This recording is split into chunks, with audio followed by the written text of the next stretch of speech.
So, welcome to the second video. So, what we have seen in the heavens and on the geopolitical stage, we actually see on the calendar as well. So, the day of the full moon, the total lunar eclipse, the occultation of Uranus, and the groomsman and the bridegroom coming together in Libra, the altar of redemption. So, what we are heading into is the mirror of second Passover. So the month of Cheshvan is the mirror of the month of the second Passover.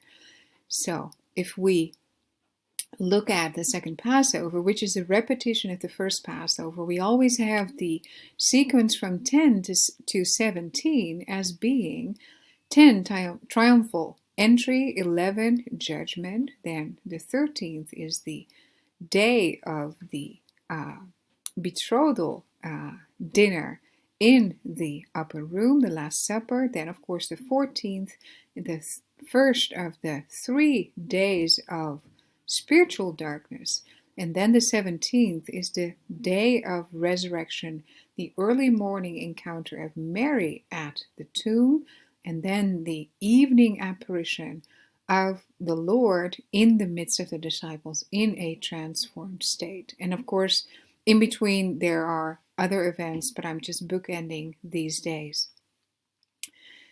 And of course, in the month of Cheshvan itself, we are departing from the 10th to the 17th, as in this final 7 days.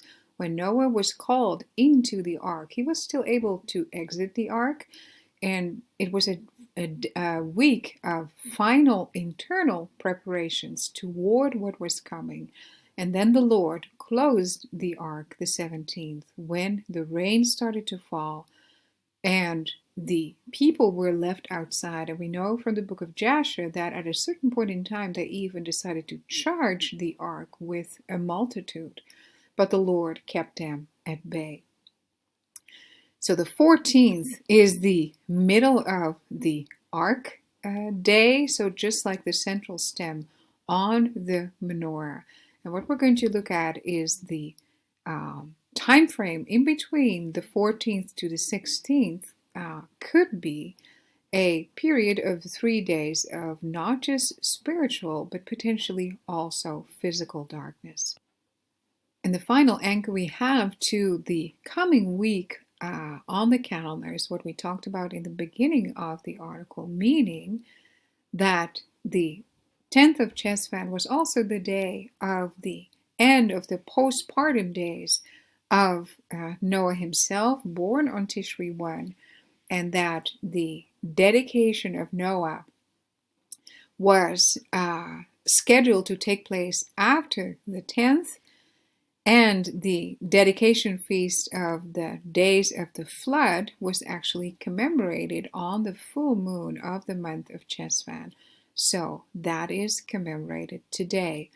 And then we have discussed that the dedication feast in John 10 is most likely related to these dedication feasts in the days of Noah.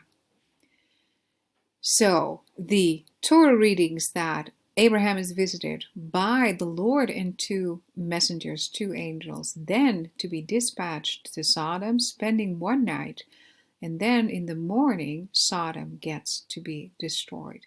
So this time frame from the 14th to the 17th, I believe, is very significant.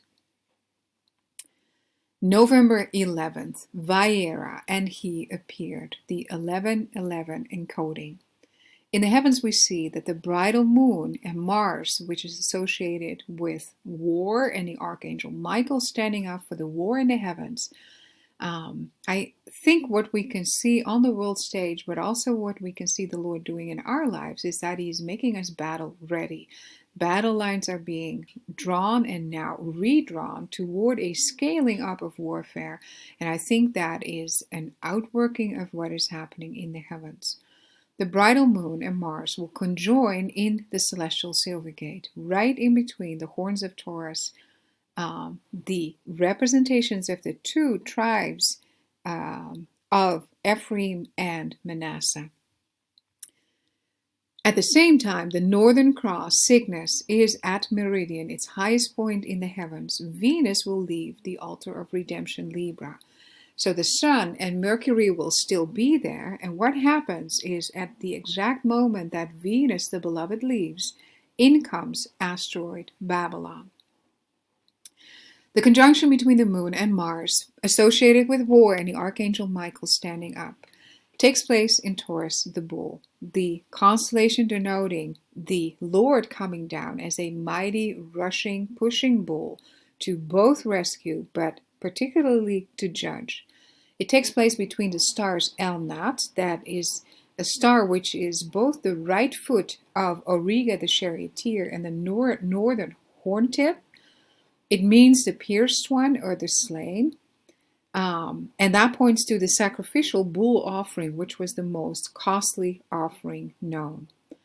And then the southern horn tip El Heka, also known in Chinese as Changguan, the heavenly palace. In Arabic, haka means to scratch or gore. In Hebrew, Taurus is associated with the pictogram Aleph, the beginning of, remember when we did the study on Bereshit. It points to the ancient reem, which is not just a bull, but it was a great wild ox. Job 39 refers to it. In 2 Timothy 4, we can read about the Lord coming as both a rescuer and a judge. The rushing bull Taurus announces the Lord coming in judgment, synchronizing with the rushing mighty wind, heralding in the coming of the Comforter, empowering and infilling the young church at the time when Pentecost had fully come. The Hebrew word haka is a fishing hook, and the source of the English word hook. So the expression by hook or by crook also has a biblical line, because the shepherd's crook was a way to get the wayward sheep or the endangered sheep, to draw them closer to the shepherd. But the hook is a different way of retrieving the lost, and has more to do with discipline and judgment. The star description mentions power, another meaning of the Hebrew and English source of horn. It is therefore associated with judgment, along with the verses we covered earlier about the pending judgment of the U.S. as the hammer of the world, associated with the tribe of Ephraim, the young lions of Tarshish. And on the other hand, the U.K., Babylon's financial dragon den, also associated with a tribe, namely that of Manasseh, and the lions of Tarshish. In Deuteronomy 33, it is also indicated the judgment implications for the U.S. and the U.K. are confirmed by Isaiah 34:7, which speak of the recompense or judgment that Jesus refrained from when he was reading the scroll of Isaiah 61 on the Day of Atonement. That was a Jubilee year also. When he was reading that scroll, he stopped at the first part of verse 2. In Revelation 5, we can read how Jesus, the only one worthy to open the scroll, proceeds to indeed do that. He opens the sealed scroll, and at that time judgment will commence, expectedly with the judgment of the harlot by his own command, or maybe even by his direct doing, the only one who is eligible to throw the first stone at the harlot. Deuteronomy 33, verses 16-17. And for the precious things of the earth, and the fullness thereof, and for the goodwill of him that dwelt in the bush, let the blessing come upon the head of Joseph, and upon the top of the head of him that was separated from his brethren. His glory is like the firstling of his bullock, and his horns are like the horns of unicorns. With them he shall push the people together to the ends of the earth, and they are the 10,000s of Ephraim, associated with the U.S., and they are the thousands of Manasseh, associated with the U.K. Isaiah 34:7. The wild oxen shall come down with them, and the young bulls with the mighty bulls. Their land shall be soaked with blood, and their dust saturated with fatness. For it is the day of the Lord's vengeance, the year of recompense for the cause of Zion. And then the scroll of Isaiah 61, and the Lord stopping at this comma, so the gray part B of that verse was not read at the time. The Spirit of the Lord God is upon me, because the Lord hath anointed me to preach good tidings unto the meek. He hath sent me to bind up the brokenhearted, to proclaim liberty to the captives, and the opening of the prison to them that are bound, to proclaim the acceptable year of the Lord. And this portion was left out, and the day of vengeance of our God, to comfort all that mourn. Luke gives us the account of Jesus returning in the power of the Spirit to the Galilee. And there went out fame of him through all the region round about, and he taught in their synagogues, being glorified of all. And he came to Nazareth, where he had been brought up. As his custom was, he went into the synagogue on the Sabbath day, and stood up for to read. And there was delivered unto him the book of the prophet Isaiah. And when he had opened the book, he found the place where it was written, The Spirit of the Lord is upon me, because he hath anointed me to preach the gospel to the poor.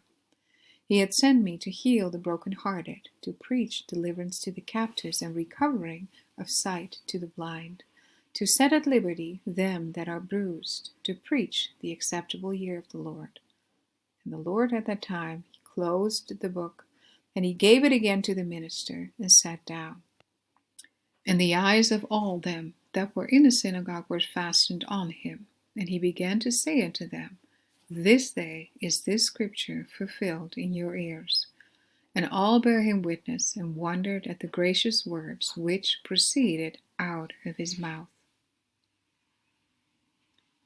And the grace proceeding out of his mouth is what I believe to be part of our spiritual training, to use that weapon of grace, the dividing sword of the Lord, which is the offensive weapon given to us under the Ephesians 6 battle armor. The stones that David threw, the 5 stones, those were also an extension of grace. But in the case of an open enemy, he targeted that enemy directly and charged the enemy with the weapons that the Lord had given him. The conjunction of the moon and Mars, November 11th. That happens in between the horns of Taurus at the area called the Celestial Silver Gate, which is the gate of man. And beforehand, the moon is traversing from the throne room Aries into Taurus. She will pass the Pleiades, the 7 churches. Then those who are called out, the congregated in the forehead of the bull, will be met next, and then the moon will traverse further to the area in between the horns of Taurus and then meet up with Mars.